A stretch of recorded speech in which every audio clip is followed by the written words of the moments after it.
있습니다. 예, 네, 안녕하세요. 저는 CNA 논술 초등부 강사 김은경입니다. 잠시만요. 네, 그래서 이제 원장님 설명해 주신 내용 토대로 저도 좀 이야기를 시작해 보려고 준비를 했는데요. 고교학점제라든지 수능 킬러 문항 배제라든지 지난주에 교육 관련된 이슈가 좀 많이 부각됐었던 한 주였던 것 같습니다. 그중에서도 이제 핵심이 일단은 고교학점제가 아닐까 좀 생각을 해서 이 부분에 대한 말씀을 좀 드리고자 자료를 가지고 와봤습니다.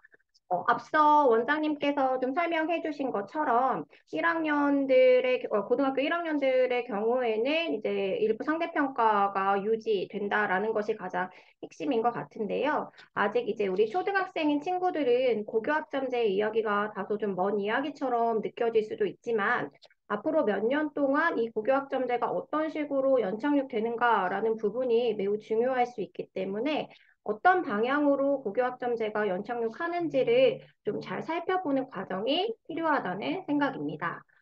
이 고교학점제와 함께 이제 앞으로 평가 형식에 있어서 프로젝트 학습 등 참여형 수업을 늘리고 객관식 문항 대신에 논술형, 서술형 평가를 강화하겠다라고 하는 지침이 이미 발표가 되었습니다.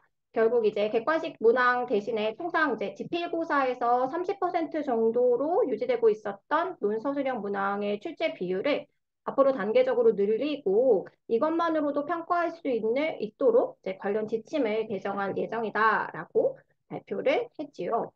그리고 대통령 직속 국가교육위원회 위원장도 이제 앞으로 수능 문제에서 논술형, 서술형 문제를 도입하고 점차 확대해 나가겠다라고 하는 앞으로의 방향에 대해서 발표를 했습니다. 평가 형태가 이렇게 논술형, 서술형으로 바뀌어야 학교 수업 내용도 독서나 토론, 논술 중심으로 아이들의 생각하는 힘을 길러줄 수 있는 쪽으로 변화할 수 있다고 보기 때문인데요. 이미 국교위에서는 중장기 국가교육 발전 계획을 수립 중에 있고요. 이게 이제 2026년에서 2035년에 적용될 예정입니다. 대구나 제주 지역은 이미 논술형 중심의 IB 교육이 도입되어 있고, 부산이나 경기, 충청남도도 이미 도입안을 설계 중에 있습니다. 그리고 서울 지역 몇몇 학교도 올 서술형, 올 논술형 내신 시험을 이미 시행한 바가 있죠. 이 말은 결국 이제 우리가 지금까지 해왔었던 것처럼 시험 범위를 미리 알고 달달 외우는 학습이 의미가 없어졌다라는 것을 의미합니다. 배경 지식을 활용하고 정확하고 빠른 독해를 통해 논제를 파악하고 내용을 정리할 수 있어야 앞으로 우리 아이들이 제대로 된 평가를 받을 수 있을 거다라는 의미이기도 한데요. 이렇게 평가에서 논술형, 서술형의 비율을 높인다는 건 이미 예견된 결과이고, 우리도 이미 예측했었던 방향이라고 볼 수 있습니다. 그러면 중요한 건 이러한 변화를 어떻게 잘 대비하고 준비할 수 있는가가 아닐까 싶은데요. 자, 그러면 우리 아이들은 이러한 변화에 잘 적응할 준비가 되어 있는지를 좀 생각해 볼 필요가 있겠습니다. 네, 심심한 사과, 사흘, 금일, 근래에 제 문해력의 중요성을 이야기하면서 많이 언급이 됐었던 어휘들입니다. 문해력이 중요하다는 거 너무나 잘 알고 계실 텐데요. 우리 아이들은 우리가 생각하고 기대하는 것만큼 문해력을 잘 갖추고 있지는 못한 것 같습니다. 그렇다면 우리는 문해력이 왜 중요하고 어떻게 준비를 할 것인가에 대해서 미리 고민을 해볼 필요가 있을 것 같습니다. 문해력의 사전적 의미는 글이나 문장을 이해하고 분석하는 능력이라는 뜻입니다. 말 그대로 글을 읽어내는 능력을 의미하는데요. 여기에서 글을 읽어낸다는 건 단순히 글자를 읽어내는 것을 넘어서서 그 안에 어, 담긴 내용을 이해하고 텍스트에서 필요한 내용을 뽑아낼 수 있는 능력을 의미한다고 볼 수 있습니다. 우리 아이들이 학습을 하기 위해서 가장 기본적으로 가장 열심히 읽어야 하는 책은 아마 교과서일 겁니다. 그런데 이 교과서는 많은 지식을 압축해서 밀도 있게 담아내고 있는 도서입니다. 이러한 책을 혼자 읽고 이해하고 구조화해서 자기 것으로 만든다는 건 사실 상당히 어려운 일일 수 있는데요. 하지만 어떤 친구들은 분명히 이 어려운 일을 스스로 해내고 있습니다. 반면에 또 다른 친구들은 교과서를 10번, 20번을 읽어도 이해하기조차 어려워하는 경우가 존재를 하고요. 물론 이제 이런 친구들도 주위의 도움을 통해서 어느 정도 학습을 따라가는 것처럼 보일 수도 있습니다.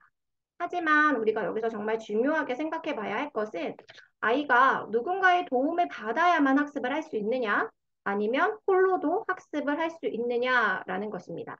결국 문해력을 갖춘다는 것, 우리 친구들이 책을 읽고 스스로 학습할 수 있는 자기주도 학습 능력을 가지고 있다라는 의미입니다. 그렇기 때문에 공부를 잘하는 친구들과 그 공부가 좀 다소 부족한 친구들을 비교해 보면 그 기저에는 반드시 문해력의 차이가 존재할 수밖에 없습니다. 문해력이 결국 자기주도 학습 능력을 의미한다라면 학습이 중요해지는 고학년이 될수록 우리 친구들이 밀도 있는 독서를 할 필요가 있습니다. 만약에 우리 아이가 학습 능력이 다소 좀 떨어지는 것 같다라고 생각한다면 우리 아이가 읽기를 제대로 하고 있는지를 제대로 점검해 봐야 하는 이유입니다. 단순하게 글자만 따라가서 읽어내는 것이 아니라 책이 담고 있는 깊이 있는 내용을 제대로 이해하고 소화해서 구조해 나갈 수 있는지를 잘 파악하는 것이 중요하겠습니다. 이렇게 독서가 중요하다면 결국 고학년이 될수록 밀도 있는 독서가 이루어지는 것이 당연할진데 안타깝게도 우리나라는 학년이 높아질수록 학습량이 증가한다는 여러 가지 이유 때문에 독서량이 반감하는 현상을 보입니다. 초등학교 때까지는 그래도 일주일에 한 권 정도 이상의 책을 읽어내는 것으로 나타나는데요. 그리고 이러한 경향이 중학교 1학년 때까지도 어느 정도는 유지가 됩니다. 그런데 문제는 중학교 2학년이 되면 이런 경향이 급격히 떨어지게 된다는 거죠.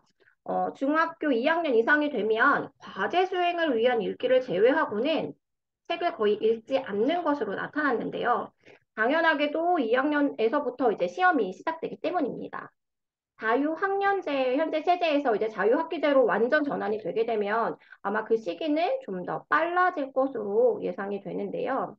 이 시기에는 이제 시험 준비하느라 숙제하기가 힘들어요. 공부할 일이 할 게 너무 많아요. 책 읽을 시간이 없어요. 라는 여러 가지 핑계가 가장 많이 들려오는 시기이기도 하고 아이들의 그런 푸념을 부모님들도 어쩔 수 없이 좀 받아들이게 되는 시기이기도 합니다. 근데 우리가 여기서 정말 생각을 해봐야 하는 건 진짜 우등생들은 이 시기에도 책을 놓지 않는다는 점이죠.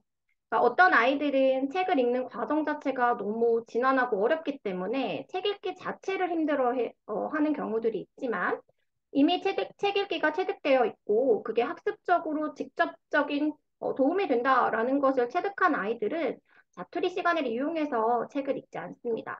그러니까 우등생일수록 책을 잘 읽어내는 친구들일수록 독립적인 독서 시간에 배정해놓고 끊임없이 읽어 나간다는 사실을 우리가 좀 잘 생각해 봐야 할 것 같습니다. 이렇게 책 읽기가 체득되는 데까지에는 많은 시간이 걸릴 수밖에 없기 때문에 중학교 올라가서 이런 것을 체득한다는 것은 매우 어려운 일일 수밖에 없습니다. 그렇기 때문에 책 읽기를 체득할 수 있는 적기인 초등학교 시기를 놓치지 마시고 우리 아이의 독서 습관을 한번 되돌아보면 어떨까 말씀드립니다. 저희는 이렇게 독서 능력이 학습 능력이라는 생각을 바탕으로 독서에 기반한 수업을 진행하고 있습니다. 이른바 4위일체의 수업이다라고 말씀을 드리는데요. 여기에서 4위일체란 독서, 토론, 논술, 첨삭 이 네 가지가 한 차시에 완전하게 이루어지는 수업을 의미합니다. 우리 학생들은 수업을 듣기 위해 매주 한 권의 책을 읽어와야 하고요. 그 내용을 토대로 책 내용을 잘 이해했는지 워크북 문제를 풀어오는 것까지 숙제를 해와야 합니다. 그리고 숙제해서 이제 문제를 풀어온 내용을 토대로 해서 토론, 논술, 첨삭까지 모두 한 차시 수업에서 이루어진다고 보시면 될 것 같습니다. 지금부터 4위일제 수업이 어떻게 이루어지고 있는지 구체적으로 말씀드리겠습니다. 그 첫 번째는 이제 독서라고 할 수 있겠는데요. 독서가 중요하다라는 점은 이미 앞서서 많이 말씀을 드렸습니다. 책 읽기 전략에서 가장 기본이 되는 것은 즐거운 독서가 되도록 하는 것입니다. 독서가 즐거울수록 아이들이 책을 마주하는 시간이 많아지는 건 당연한 이치이기 때문인데요. 그래서 특히 1, 2학년 저학년 시기에는 아이가 즐거운 독서를 할 수 있도록 환경을 잘 조성해 주시는 것이 중요할 것 같습니다. 특히 초등학교 입학 시기를 중심으로 어머님들이 이제 만드시는 주요한 목표 중에 하나가 이제 읽기 독립을 이루는 것일 텐데요. 물론 읽기 독립은 매우 중요합니다. 아이가 스스로 텍스트를 읽어내는 힘을 길러야 하기 때문인데요. 근데 문제는 이 읽기 독립이 이루어지는 과정이 강제적으로 이루어진다면 오히려 역효과가 나타날 수도 있다는 점입니다. 유아기의 아이들을 떠올려 보시면 대체로 책 읽기를 좋아하고 즐기는 친구들이 많습니다. 엄마가 집에서 재미있게 편안하게 읽어주시는 분들이 많기 때문인데요. 그런데 학교에 들어가기 시작하면 이렇게 함께 엄마와 읽었던 즐거운 책 읽기가 혼자 읽어야 하는 부담으로 다가오는 경우들이 발생하게 됩니다. 엄마의 입장에서는 이제 아이가 초등학교에 입학했기 때문에 혼자 스스로 읽어낼 수 있는 힘을 길러야 하지 않을까라는 걱정이 앞설 수밖에 없는데요. 문제는 아이들의 성장 발달 단계가 모두 다 다른 것처럼 아이들의 읽기 독립이 이루어지는 시기도 편차가 있을 수밖에 없다는 것입니다. 물론 스스로 읽기 능력이 부족해서 읽어두길 바라는 친구들도 있겠지만 대다수의 이 시기 친구들은 책 읽기를 통해 엄마와의 정서적 유대감을 느끼는 경우도 많습니다. 그렇기 때문에 어머님들이 설정한 시기에 맞춰서 강제로 읽기 독립을 시키기보다는 아이가 스스로 책을 읽어나가는 시기가 도래할 때까지 충분한 시간을 주는 것이 좀 더 자연스럽고 즐거운 독서를 할 수 있는데 도움이 될 거라고 생각합니다. 그렇게 스스로 읽기 독립이 이루어져야 읽기에 대한 거부감을 가지지 않고 오랜 기간 몰입 독서를 할 수 있다고 생각합니다. 이러한 즐거운 읽기가 되어야 한다는 독서 원칙은 중학년 이상이 되어서도 달라지지 않거든요. 네, 다만 이제 중학년 이상으로 넘어가면서부터는 독서를 통해 무엇을 함양하면 좋을지 발달 단계에 따른 구체적인 목표를 설정함으로써 전략적인 독서가 이루어질 수 있도록 해주시면 좋을 것 같습니다. 3, 4학년, 초등학교 중학년은 본격적인 학습이 시작되는 시기입니다. 이 시기에는 책 읽기만 제대로 해도 공부가 수월해지죠. 학교 교과목도 굉장히 다양해지기 때문에 책 읽기를 통한 배경식을 넓히는 게 매우 중요한 시기인데요. 이 시기에 특히 중점을 두어야 하는 것 세 가지 정도를 정리해 봤습니다. 첫 번째는 어휘력을 점검해야 한다라는 부분인데요. 초등학교 중학년 시기에는 대체로 사실적 독해와 추론적 독해가 주로 이루게 됩니다. 사실적 독해는 책에 나와 있는 내용을 제대로 파악하고 있는지를 확인하는 거고, 추론적 독해는 책에 나와 있는 사실을 바탕으로 책에 직접 드러나지 않은 새로운 사실을 이끌어낼 수 있는 읽기를 말합니다. 사실상 사실적 독해가 바탕이 되어야 추론적 독해도 가능해지는데요. 당연하게도 어휘력이 바탕이 되어야만 사실적 독해가 가능해집니다. 읽기 전문가들에 의하면 글 속에서 모르는 낱말이 70% 이상을 차지하면 그 글을 정확하게 이해하기 어렵다고 합니다. 아이들이 읽고 있는 책 속에서 모르는 낱말이 어느 정도 되는지를 한번 점검해 보시고 우리 아이의 읽기 수준에 맞는 책들을 읽을 수 있도록 만들어 주시면 좋을 것 같습니다. 두 번째로는 통합적 사고력을 키워야 한다는 점입니다. 아이들의 학습 능력을 올려주는 가장 기본적인 교재, 역시 교과서인데요. 교과서는 사실 과목마다 읽어내야 하는 것들이 다 다릅니다. 국어는 줄글이 빼곡히 들어서 있고요. 사회는 그림이나 사진, 도표, 지도와 같은 다양한 자료들이 많습니다. 과학 교과서에는 글보다는 그림, 만화, 사진, 실험 등을 통해서 과학 개념이나 중심 내용을 설명을 하는데요. 이렇게 교과서는 단순하게 글자만 읽어내는 것이 아니라 다양한 문해력을 요구합니다. 그렇기 때문에 이를 독해하고 공부할 때에는 통합적인 사고력을 키우는 것이 중요하겠고요. 중학년에서 이제 생각해야 하는 마지막 중요한 부분은 철학적 사고에 대한 부분입니다. 어린이 철학연구소에서는 만 4, 5세가 되면 우리 아이들이 사람은 죽으면 어디로 갈까? 뭐 이런 철학적인 문제에 대한 관심을 갖게 된다라고 이야기하는데요. 3, 4학년에게 철학이라는 주제는 너무 어렵지 않을까 생각하실 수 있지만 사실 철학이라는 것은 어떤 한 가지에 대해서 나의 생각이나 가치관을 만들어 나가는 데 매우 중요한 영역이기 때문에 이런 철학적인 생각 책들과 질문, 대답을 끊임없이 할 수 있는 분위기를 만들어주는 것이 매우 중요합니다. 특히 이제 3, 4학년만 되더라도 이런 철학적 사고가 주변 환경 때문에 위축되는 경우가 많다고 하는데요. 우리 사회 분위기가 어떤 실용적인 사고만을 강조하기 때문에 이런 철학적인 사고나 질문, 분위기를 경시하고 있기 때문입니다. 하지만 우리가 삶을 살아가는 데 있어서 문학, 역사, 철학으로 불리는 이러한 인문학적 소양이 가치관 형성에 매우 중요한 영향을 미치기 때문에 이런 아이들이 철학적인 질문이나 사고방식에 자주 노출될 수 있도록 분위기를 만들어주는 것이 중요합니다. 다음은 5, 6학년입니다. 초등학교 중학년까지의 책 읽기가 사실적 독해와 추론적 독해에 그친다면 5학년으로 올라가게 되면 보다 고차원적인 비판적 독해, 창의적 독해로 나아가야 합니다. 5학년으로 올라가게 되면 정보를 있는 그대로 받아들이기만 하는 것이 아니라 합리적이고 논리적으로 평가하고 분석하는 연습이 필요한데요. 이런 것을 통해 세상을 바라보는 통찰력을 키워야 합니다. 여기서 이제 통찰력이라는 건 우리 사회를 바라보는 안목이라고 할 수 있을 텐데요. 우리가 살아가고 있는 사회 구조를 파악하고 우리 사회가 어떤 특성을 가지고 있는지, 우리 사회가 중요하게 추구하는 가치는 무엇인지, 이런 것들을 아이들 스스로 생각해보고 판단할 수 있는 힘을 길러야 합니다. 이런 비판적 사고력과 통찰력을 기르기 위해서 중요한 활동을 네 가지 정도로 정리를 해봤는데요. 일단 첫 번째는 문학과 비문학의 도서 비율을 점검해 봐야 한다는 겁니다. 사실 중학년 때까지의 책 읽기를 보면 문학적 읽기에 치중되어 있는 경향이 큽니다. 사회나 과학이나 비문학적인 내용을 다루고 있다고 하더라도 그 글의 형식은 문학의 형식을 띠고 있는 경향이 많거든요. 그런데 이제 고학년으로 올라오게 되면 이러한 비문학의 비중을 높여서요. 문학과 비문학의 도서 비율을 4대 6, 비문학의 한 6 정도로 될 수 있도록 읽기의 균형을 이루도록 해야 합니다. 네, 특히나 또 이 시기는 아이들의 사춘기가 시작되면서 아이들의 독립심과 성향이 좀 강해지는 시기이기 때문에 자기가 좋아하는 분야에만 네, 빠져드는 이른바 편독이 나타날 수 있기 때문에 이런 부분들도 한번 점검을 해보시면 좋을 것 같습니다.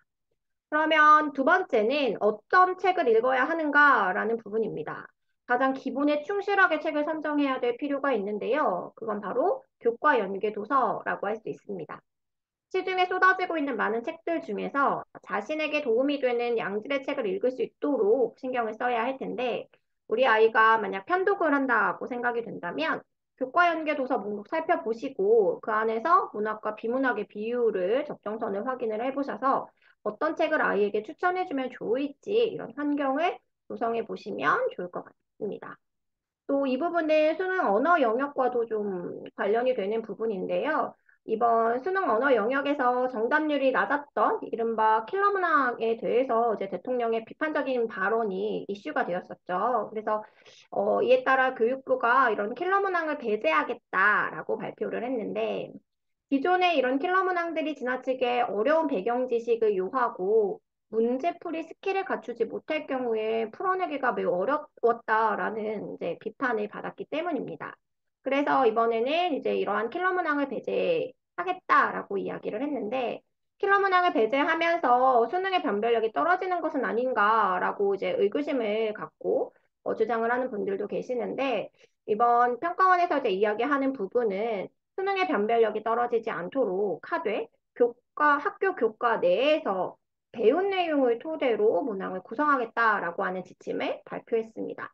그래서 이제 오늘 어떤 것들이 킬러 문항인지 이런 예시를 이제 발표하겠다라고도 했는데요. 그러니까 결국 이제 변별력을 위해서 출제되는 난이도가 높은 문제들이라도 그 출제의 기준은 이제 학교 교육과정, 즉 교과서가 된다라는 걸 의미합니다. 결국 교과서의 핵심 개념들과 그와 관련된 배경 지식을 잘 쌓아놓고 있는지가 중요하다라는 의미인데요. 하지만 교과서에는 이런 내용들이 이제 상세하게 설명되어 있지 않기 때문에 스스로 그와 관련된 배경 지식을 넓히고 이해하려는 노력이 필요하겠죠. 그래서 그러한 노력의 바탕에는 당연히 깊이 있는 독서만이 답이다라고 말씀드릴 수 있겠습니다. 세 번째는 고전 작품 읽기를 시작해야 하는 시기라는 건데요. 앞서 이제 고학년이 비판적 사고력이나 통찰력을 키워야 하는 시기다라고 말씀을 드렸는데, 이를 위해서 이제 반드시 읽어야 하는 책이 역사와 고전입니다. 고전에는 시대와 공간을 아우르는 가치관이 담겨 있습니다. 몇천 년 전에 살았던 공자의 사상을 우리가 아직도 눈여겨보고 읽고 공부하고 찾아보는 이유는 공자가 이야기했었던 그 사상들이 오늘날에도 유의미한 가치를 지니기 때문입니다. 그렇기 때문에 이러한 가치가 우리 아이들이 세상을 바라보는 중요한 잣대가 되어줄 수 있기 때문에 이제는 어렸을 때 읽었던 전래동화의 수준을 넘어서 원전 그대로를 읽어낼 수 있도록 그런 힘을 기르는 연습이 시작되어야 합니다. 마지막으로는 한 권의 책을 다양한 관점에서 읽어야 한다라는 점인데요. 아이들은 한 권의 책을 읽으면 자신의 관점에서만 책을 읽고 판단을 하고 끝을 내죠. 근데 우리 아이들이 살아가는 앞으로의 사회는 굉장히 다양한 사람들이 함께 어우러 가야 하는 사회이기 때문에 그들은 어떤 생각을 하는지, 한 가지 주제에 대해서 얼마나 다양한 생각들이 있을 수 있는지에 대해서 폭넓고 개방적인 마음가짐을 가지는 것이 매우 중요합니다. 한 권의 책을 읽고 여러 사람이 함께 토론하는 과정에서 이러한 개방적인 태도를 익힐 수 있습니다. 그래서 저희는 이러한 기본적인 독서 전략에 맞춰서 도서를 선정하고 있고요. 이를 토대로 연간 커리큘럼을 구성하고 있습니다. 연간 커리큘럼에 대해서는 잠시 후에 또 안내드리도록 하겠습니다. 다위 일체 수업 중에서 지금 첫 번째 독서에 대한 이야기를 좀 말씀을 드렸고요. 두 번째는 토론입니다. 독서를 했다면 책에서 다루는 주요 주제를 토대로 해서 저희는 수업 시간에 토론을 진행을 합니다. 토론 실력을 논할 때 가장 많이 이제 먼저 드는 생각은 말하기 능력일 텐데요. 사실 토론을 준비하고 진행하는 과정은 다양한 활동이 종합적으로 일어나는 활동이기 때문에 그 부분을 우리가 좀 생각을 해봐야 합니다. 일단 첫 번째로 토론을 하기 위해서는 관련 주제에 대한 자료 조사가 필요합니다. 아이들이 자료를 조사할 때 가장 많이 사용하는 수단은 저희 교재와 인터넷일 텐데요. 인터넷 같은 경우에는 많은 정보가 담겨져 있기는 하지만 유용한 정보와 무용한 정보가 혼재되어 있어서 이 중에서 유용한 양질의 정보를 찾아내는 과정이 매우 중요합니다. 그러니까 자료를 조사하는 과정에서 어떤 자료가 양질의 자료인지 객관적이고 신뢰성 있는 정보인지를 판단하는 능력을 키워 나갈 수 있어야 하겠고요. 그 다음은 내가 조사한 내용을 분석하고 읽어내는 읽기 능력입니다. 내가 조사한 내용을 제대로 읽어내고 그 다음에 쟁점별로 정리를 하는 것이죠. 그리고 쟁점별로 근거를 정리한 내용을 다시 글로 정리하는 시간이 필요합니다. 그렇게 이제 우리 팀 근거에 대한 원고를 작성했다면 이 원고를 통해 수업 시간에 실제 토론을 진행을 합니다. 이때 이제 말하기 능력이 중요해지게 되는데요. 여기에서 말하는 말하기는 단순하게 내가 준비한 원고를 보고 줄줄줄줄 읽어내는 것과는 다른 차원의 문제입니다. 준비한 내용은 이미 어느 정도 머릿속에 구조화되어 있어야 하고요.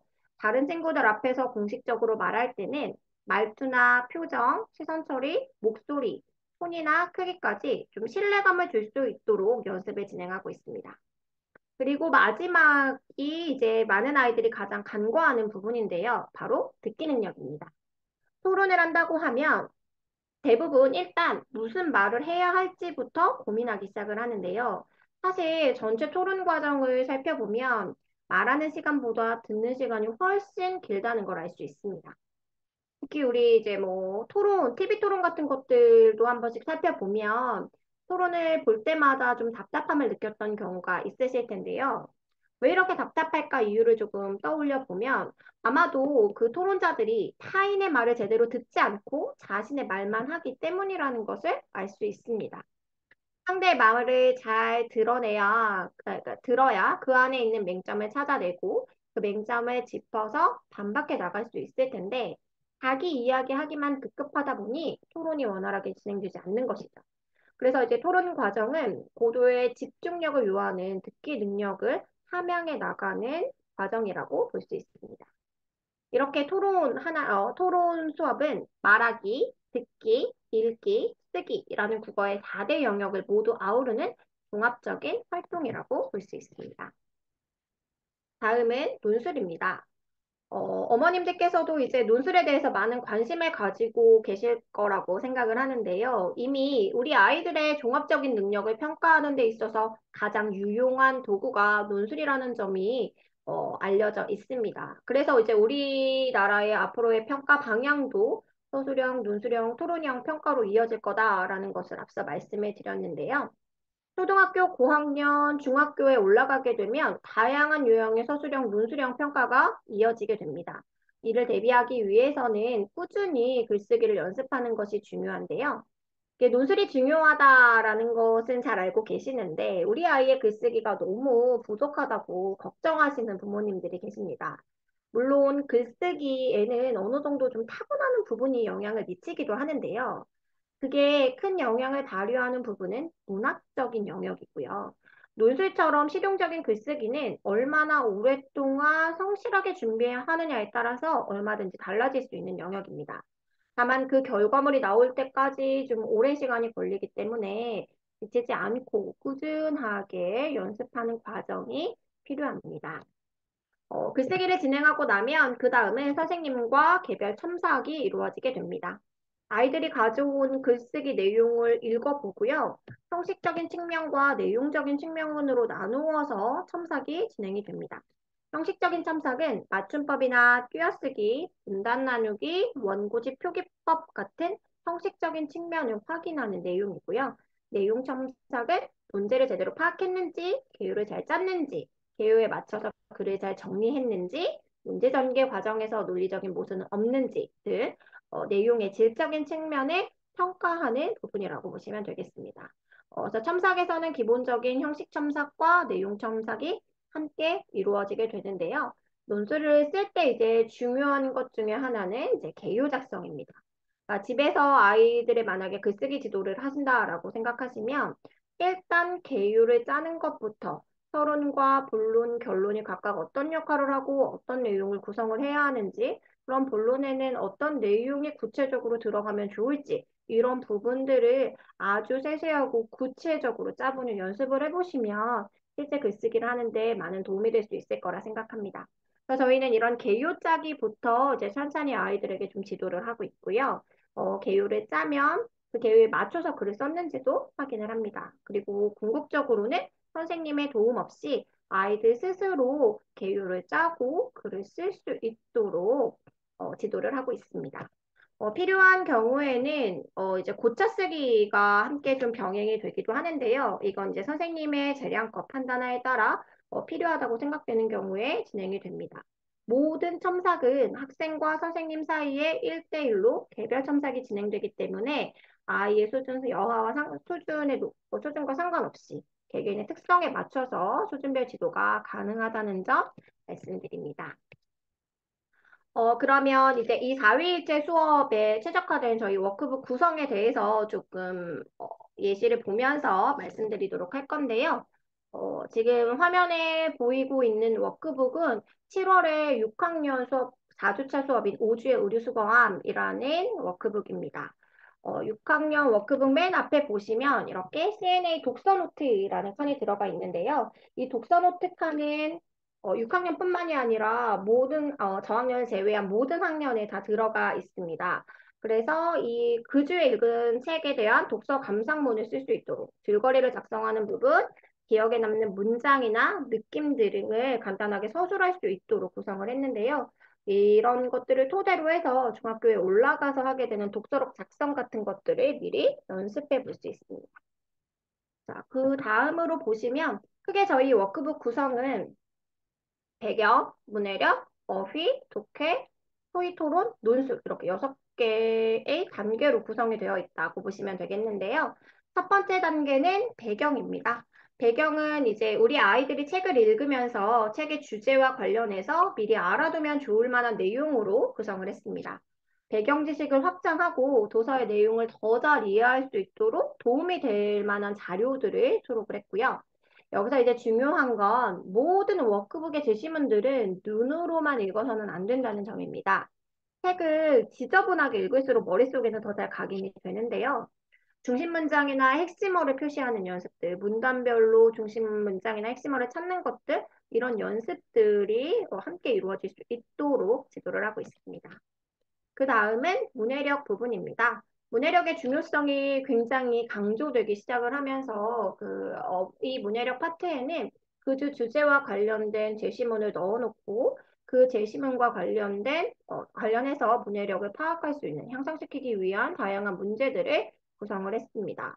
또 이제 여기에서 더 나아가서 현재 저희가 재원생들을 대상으로 한 줌 문해력 클리닉 수업을 좀 진행을 하고 있거든요. 그래서 아이들이 수업 안에서 이루어지는 것 이외에 조금 더 아이의 문해력을 향상시키고자 하는 친구들은 줌 문해력 클리닉 수업을 통해서 무료로 문해력 수업을 진행을 하고 있으니 이런 부분들도 한번 고려해 주시면 좋을 것 같습니다.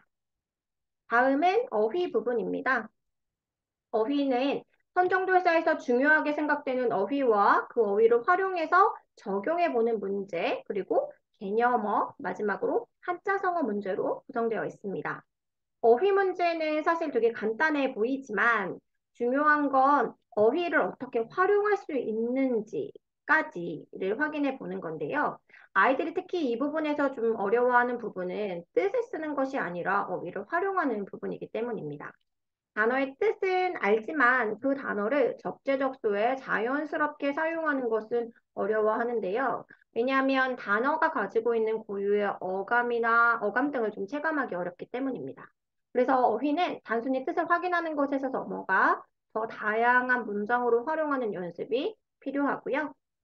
3번에 나와 있는 이제 한자성어는 사용 빈도가 높은 한자성어를 반복적으로 비치함으로써 아이들이 한자성어에 대해서 좀 더 익숙하고 체득할 수 있도록 구성을 했습니다. 다음은 독해 문제인데요. 독해는 말 그대로 책의 내용을 제대로 읽고 이해하고 있는지를 확인하는 사실적 독해 문제들로 구성이 되어 있습니다. 문제 유형은 뭐 빈칸 넣기나 줄긋기, OX 문제, 틀린 내용 찾기, 서술형 문제 등등 다양한 유형으로 좀 구성이 되어 있는데요. 저학년에 비해서 고학년으로 올라올수록 서술형의 문제들이 조금 많아진다라는 특징이 있습니다. 네, 그리고 다음에 토의 토론 부분인데요. 이 토의 토론 부분은 일종의 사고력 파트다라고 보시면 되겠습니다. 각 선정조사에서 중요하게 다뤄야 하는 주제를 뽑아서 문제를 구성을 했고요. 단순히 이제 책의 내용을 아는 것을 넘어서서 이 책의 내용이 우리 사회에서 어떤 부분과 연결이 되는지, 어떤 주제에 대해서 고민을 해봐야 하는지 등 필요한 부분들을 주제별로 구성을 했습니다. 그래서 이 시간을 통해 아이들이 한 가지 주제에 대해 다양한 생각을 가질 수 있다라는 것들을 조금 확인해 볼 수 있는데요. 보시면 토론 스텝 1번, 스텝 2번, 이렇게 스텝 3번까지 가는데 스텝 3번의 경우에는 찬반 토론으로 구성이 되어 있습니다. 선정도서에서 다루는 주요 주제 중에서 쟁점이 명확한 주제를 선정해서 찬반 토론을 진행을 하고 있는데요. 제시문에 이렇게 입장 1팀, 자살의 원인은 개인적 문제에서 비롯된다라는 입장의 근거가 2페이지, 입장 2팀, 자살의 원인은 사회적 문제에서 비롯된다라고 하는 입장의 근거가 2페이지 정도 이렇게 제시되어 있습니다. 그러면 아이들은 제시문의 내용을 분석을 해서 뒤에 나와 있는 이 토론 준비표에 쟁점별로 근거를 정리해 오는 것까지가 숙제입니다. 그래서 이제 여기에서 일단 앞에 제시문 내용을 제대로 분석을 해야 되고 그 분석한 내용을 토대로 쟁점별 근거, 뒷받침 근거를 잘 설명을 할 수 있어야 하는데요. 이 과정을 이제 준비하다 보면 본인이 의문이 나는 지점들이 생길 수 있고 좀 더 찾아보고 싶은 근거들이 발생할 수 있거든요. 그럴 때에는 이제 별도의 자료 조사를 더해서 근거를 더 보완해 오게 됩니다. 네, 여기서 이제 또 아이들이 많이 처음에 실수하는 것 중에 하나가 나는 입장 1팀이니까 입장 1팀 그의 근거를 정리해 와야겠다라고 생각하는 건데요. 사실은 실제 토론을 할 때에는 본인이 원하지 않는 입장으로 토론을 진행해야 되는 경우도 생길 수 있기 때문에 입장 1팀, 입장 2팀의 근거를 모두 정리해 오는 것이 필요합니다. 또 내가 입장 1팀에 원하더라도 입장 2팀의 주요 근거가 무엇인지를 잘 파악해 오면 실제 토론을 할 때 상대의 논리적 맹점이 무엇인지, 어떤 부분을 어떻게 반박할 것인지를 미리 좀 생각해 볼 수 있기 때문에 이 전 과정이 토론을 준비하는데 매우 중요한 과정이라고 볼 수 있습니다. 그리고 오른쪽에 나와 있는 토론 일지는 이렇게 토론 준비표에 준비해온 내용을 토대로 실제 토론을 할 때 우리 팀 발언, 상대 팀 발언을 메모해서 토론의 전 과정이 어떻게 진행되었는지를 확인할 수 있도록 메모할 수 있는 공간을 마련해 놓았습니다. 그리고 마지막이 이제 논술인데요. 논술은 보통 이렇게 1번, 2번 두 개의 문제로 구성이 되어 있습니다. 1번은 토론 내용을 토대로 주장하는 글쓰기나 설명문 혹은 설명문 같은 비문학적 글쓰기가 주로 제시되어 있고요. 두 번째에는 편지 쓰기, 뭐 상상하여 뒷이야기 꾸며쓰기, 기행문, 일기 쓰기, 포스터 만들기 등 좀 다양한 유형의 글쓰기를 제시하고 있습니다.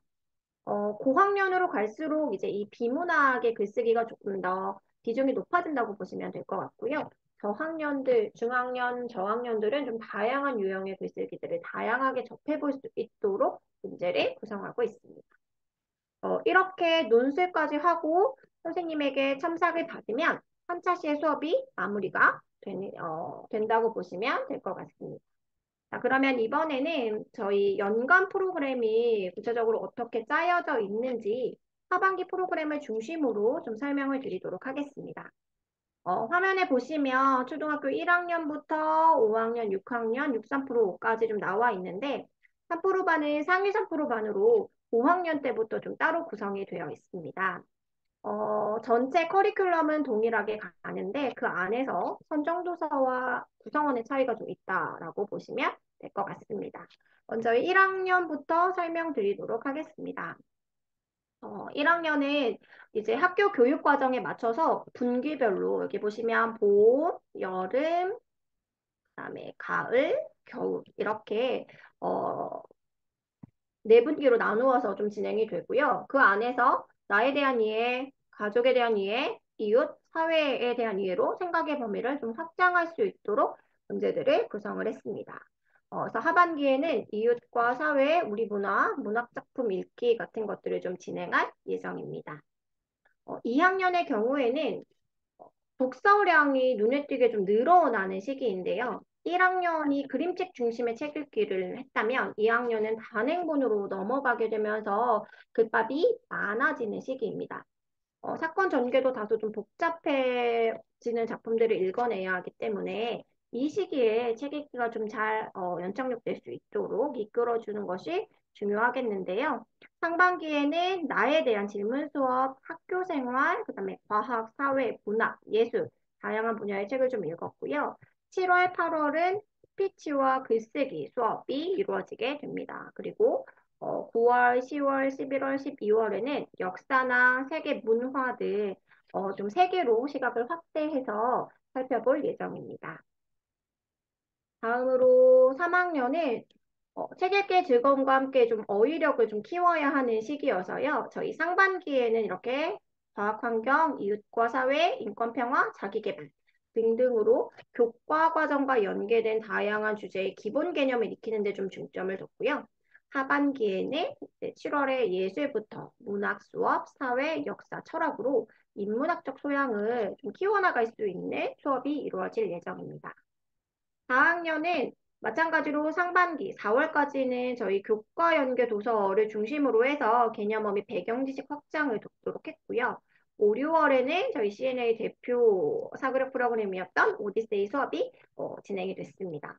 그리고 7월에는 스피치 강화 수업, 8월에는 역사, 9월, 10월 문학 수업, 그다음에 11월 시사 논리 철학으로 이어질 예정입니다.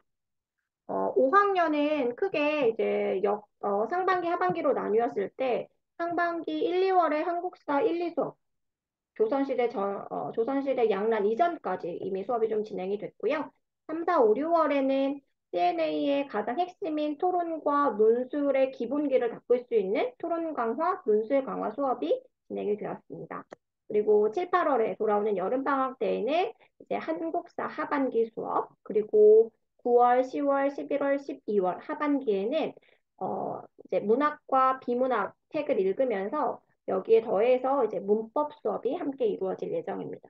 문법 같은 경우에는 아이들 되게 어렵다고 생각하는 부분인데요. 그 기본적인 틀을 또 잘 이해해 놓으면, 생각보다 쉽게 이해할 수 있는 부분들이기 때문에 하반기 문법 수업을 통해서 아이들의 문법에 대한 기본기를 좀 닦고자 준비하고 있습니다. 그리고 6학년의 경우에는 역시 상반기, 하반기로 좀 구분할 수 있는데요. 상반기 1, 2월에는 세계사 수업을 진행을 했고, 3, 4월에 교과 연계 수업, 과학, 환경, 인권, 정치, 경제 수업을 진행을 했고요. 5, 6월 달에 고전 수업, 논어와 고전 명작, 문학 수업이 이루어졌습니다. 그리고 이제 이어서 7월부터는 이른바 베스트 컬렉션이라고 해서 저희 전체 예비 중일 과정이 이제 시작될 예정입니다. 그러면 구체적으로 7월 달에는 어떤 수업들이 이루어지게 되는지 워크북과 함께 좀 설명을 드리도록 하겠습니다. 먼저 1, 2학년인데요. 1학년의 7월 주제는 여기 보시면 바른 마음을 키워요라는 주제입니다. 그래서 우리 아이들이 올바른 가치관을 좀 기를 수 있도록 다양한 분야의 좀 재미있는 책들을 선정을 해 보았는데요. 1학년 워크북 예시 사례는 4주차에 들어가 있는 암탉과 빨간 장갑으로 좀 가져와 봤습니다. 다른 학년과 조금 다르게 1, 2학년의 경우에는 이렇게 앞에 학습 도구어, 학습 목표, 교과 연계, 그다음에 학습 영역과 중점을 둔 문해력 향상 요소 같은 것들을 좀 한눈에 알아볼 수 있게 직관적으로 좀 표시를 해놨고요.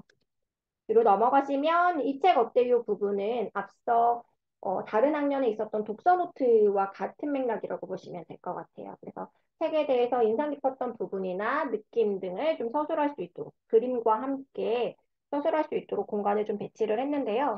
상반기까지는 책에 대한 인상이나 느낌, 알게 된 정보 같은 것들을 단어로만 표기를 했다면 이제 7월 하반기에 들어가면서부터는 이렇게 인상 깊은 장면이 어떤 장면인지, 그 이유는 무엇인지 등을 문장으로 완성할 수 있도록 구성을 했습니다. 두 번째는 어휘, 이 말 아나요? 부분입니다. 역시 선정도서의 주요 어휘들을 잘 활용하고 뜻을 짐작해 볼 수 있도록 문제를 구성을 했고요. 이번 문제 표현력 늘리기의 경우에도 기존에 단어로 쓰던 것을 이제는 두 문장 이상의 글로 쓸 수 있도록 구성했습니다. 잘 읽었나요 부분은 다양한 유형의 문제를 통해 독해를 확인할 수 있는 문제들. 특히 1학년의 경우에는 이렇게 원고지 칸을 좀 넣어서요. 1학년 친구들에게 가장 중요한 것 중에 하나가 또 바르게 읽고 바르게 쓰는 부분이기 때문에 쓰기 부분도 좀 더 신경 써서 할 수 있도록 문제 구성했습니다. 더 생각해봐요의 사고력 문제입니다. 1학년 친구들은 간단하게 우리가 일상생활에서 흔히 할 수 있는 생각들에 대해서 조금 더 깊이 있게 생각해 볼 수 있도록 선생님들이 발문과 함께 이렇게 유도를 하고 있고요. 모든 것들을 생각나는 것들을 꼼꼼히 적는 것이 중요한 고학년과 달리 1학년 친구들은 그런 것들을 하나하나 다 쓰는 것이 너무 지난하고 어렵고 힘들기 때문에 쓰는 것도 있지만 발표력을 키우기 위한 말하기 수업도 함께 병행되고 있다는 점 말씀드립니다. 그리고 마지막으로 써볼까요 부분은 1학년 친구들의 경우 이제 두 가지 문제가 들어가 있는데 첫 번째 문제는 이렇게 빈칸 채워넣어서 완성형의 문제로 구성을 했습니다. 아직 이제 주제를 주고 그 주제에 대해서 자기 생각을 길게 설명하는 글쓰기는 좀 어려워하기 때문에 어떤 부분에 대해서 쓰면 좋을지 이렇게 글로 길잡이를 좀 제시했고요. 빈칸을 채워봄으로써 본인의 생각을 표현할 수 있도록 구성을 했습니다. 자, 그 다음은 이제 2학년 수업인데요. 2학년의 7월 수업은 발표력이 잘하는 말하기 수업입니다. 2학년은 7월에는 발표력이 잘하는 말하기 수업, 8월에는 이제 글쓰기 수업을 준비를 했는데요. 먼저 7월에는 때와 장소에 맞게 자신의 생각을 조금 잘 표현할 수 있는 발표력 수업을 진행을 합니다. 역시 워크북을 좀 보여드리면 첫 부분은 1학년과 동일하게 구성되어 있다고 보시면 되겠고요. 이 책 어때요 부분은 1학년과 비교했을 때 써야 되는 난이 좀 많아졌다라는 느낌이 드실 텐데요. 먼저 책에 대한 주요 줄거리를 누가 언제 어디서 무엇을 어떻게 왜 라고 하는 육하 원칙에 맞춰서 정보를 정리해보고 정리한 내용을 토대로 줄거리를 완성해 볼 수 있도록 구성했습니다. 그리고 그 밑에는 본인의 느낌이나 생각, 감상을 쓸 수 있도록. 이 전체 내용을 잘 완성을 해서 하나로 묶으면 하나의 독서 감상문이 된다라고 생각하시면 될 것 같아요. 그 다음에, 자, 이 말 하나요 역시 이제 문제 유형은 조금 다소 달라졌지만 어휘 문제라는 거 확인하실 수 있고요. 2학년의 표현력 늘리기 2번은 조금 더 구체적으로 설명하는 방식들을 좀 넣었습니다. 인과적 설명 방식이라든지 비유적 설명 방식이라든지 우리가 나의 생각을 표현할 수 있는 다양한 설명 방식이 어떤 것들이 있는지를 조금 확인할 수 있도록 구성을 했고요. 잘 읽었나요? 독해 문제, 다양한 형태로 문제 구성했습니다. 더 생각해봐요는 1학년이 생각 문제가 3문제 정도 들어간다면 2학년은 4문제 정도 들어간다고 보시면 되고요. 역시 1학년에 비해서 2학년 친구들은 조금 더 깊이 있게. 다들 이제 4번에 토론이 들어가 있는데 이때 지금 2학년 친구들 교재 안에서는 토론이 지금 처음 들어간 부분이기는 한데요. 아이들이 이제 찬성과 반대로 나뉘어서 자신의 주장을 펼쳐내는 좀 경험을 할 수 있도록. 그래서 3번에는 보시면 발표력 강화 1, 4번에 발표력 강화 2 이렇게 해서 전주차의 발표력을 강화하기 위한 다양한 활동들이 들어가 있다고 보시면 됩니다. 그리고 마지막은 역시 써볼까요인데요. 2학년에 이제 논술은 조금 구성을 달리 해봤는데요. 처음에 1번에 있는 건 이제 글감을 모으는 건데, 글쓰기 주제에 대해서 떠오르는 다양한 단어들을 쓰면서 마인드맵을 완성을 할 거고요. 이 마인드맵이 결국 글감이 되는 거고, 이 글감을 잘 조합해서 개요를 짜게 됩니다. 그리고 개요를 바탕으로 해서 이제는 본격적인 원고지 쓰기를 진행할 수 있도록 하고 있고요. 이제 아이고 마지막에 또 조금 다른 부분은 3단계 다시 읽어봐요 라는 부분인데요. 아이들이 제목은 썼는지, 날짜는 제대로 썼는지, 틀린 문장은 없는지, 글씨를 바르게 썼는지 이런 부분들 본인이 쓴 글을 다시 한번 읽어보고 무엇이 부족했는지를 스스로 체크해 볼 수 있는 시간을 갖고 있습니다. 그리고 다음으로 3학년은 문화예술 수업이 좀 진행이 됩니다. 10살에 만나는 문화예술 수업이라는 주제로 해서 세계 각국의 다양한 문화와 옛그림에 담긴 가치관 같은 것들을 조금 확인해 볼 예정인데요. 세상의 모든 쿠키라는 2주차 워크북을 가져와 봤습니다. 역시 이제 3학년부터는 이렇게 CNA 독서 노트가 들어가게 되는데요. 6학년의 독서 노트와 형식이 조금 달라졌다라는 부분 느껴지실 거예요. 그래서 3학년, 4학년, 5학년, 6학년, 학년별로 아이들의 학년에 맞도록 저희가 독서 노트의 형식도 달리 구성했다는 점 말씀드립니다. 그리고 역시 이제 3학년부터 이 독해 문제가 들어갑니다. 앞서 6학년에서 나왔었던 문해력과 같은 유형의 문제라고 보시면 되겠고요. 그다음에 어휘 문제, 독서 문제, 그다음에 토의 문제 이렇게 들어가 있습니다. 3학년부터는 이렇게 제시문들이 좀 더 들어가 있다라는 부분 차이 좀 느끼실 수 있는데요. 그래서 함께 읽고 제시문을 함께 분석하면서 문제를 좀 풀어낼 수 있습니다. 그리고 마지막에는 이제 논술 영역 역시 3학년도 2개의 문제로 좀 구성이 되어 있고요. 1번 문제는 설명하는 글을 쓸 수 있도록 구성했고 2번 문제는 뭐 골드뱅 퀴즈부터 해서 다양한 유형의 문제들이 제시되어 있습니다. 다음은 4학년인데요. 4학년 7월 수업은 역사 수업입니다. 저희 이제 아이들이 역사 수업이 본격적으로 시작되는 학년은 5학년인데 그 전에 이미 다양한 역사적 상황이나 시대적 배경에 대해서 배경 지식을 알고 있는 것이 중요하기 때문에 4학년 7월에는 역사 수업으로 구성을 했습니다. 한 달 동안 좀 친근하고 재미있게 다가갈 수 있는 책으로 좀 구성을 했고요. 자별로 보시면 처음 나라가 생긴 이야기, 선사시대부터 고조선부터 대한민국까지 나라가 건국된 과정을 좀 담고 있는 책이고요. 2주차 육두품 아이 성무의 꿈은 신라시대. 그다음에 처인성은 고려시대, 조선시대, 이제 근대까지 이렇게 시기로 각 시대의 특징을 대표할 수 있는 책들로 구성을 했습니다. 네, 그래서 4학년 첫 번째 부분도 역시 이렇게 독서 노트 들어가 있는데요. 앞서 3학년에 이제 뭐 마인드맵 같은 것들이 들어갔다면 내용을 상상해서 쓰고 정보를 찾아 적는 것, 평가 이렇게 구성이 되어 있고요. 역시 독해 문제, 배경, 어휘 문제, 독서, 토의 문제. 역사 수업이다 보니까 토의 1번 문제에서는 고조선에서부터 대한민국까지 전체 흐름을 좀 바꿔볼 수 있는 연표를 중심으로 문제를 구성했습니다. 네, 논술도 마찬가지로 두 가지 문제 주어지게 되고요. 선생님께서 그날 수업 주제에 맞춰서 혹은 수업 설계에 맞춰서 1번과 2번 중에 취사 선택해서 한 가지 논술을 진행하게 됩니다. 다음은 5학년인데요. 5학년은 이제 앞서 말씀드린 것처럼 한국사 수업이 다시 재개가 되는 시점입니다. 1, 2월에 이미 이제 선사시대부터 조선 전기, 양난까지의 상황을 이미 수업을 진행을 했고요. 이제 7월 달부터는 조선 후기부터 근현대사에 이르는 시기까지 약 9주 동안 한국사 수업이 진행될 예정입니다. 상반기 한국사에 비해서 하반기 한국사 수업은 다양한 사건들이 좀 복잡하게 일어난 시기를 배우기 때문에 아이들이 책을 좀 더 꼼꼼히 읽고 숙제를 좀 더 꼼꼼히 해와야 하는 노력이 좀 필요한 주차이기도 합니다. 그래서 저희가 일부러 역사 수업 같은 경우에는 수업 준비의 시간을 조금 더 할애할 수 있도록 방학 기간으로 배치를 했고요.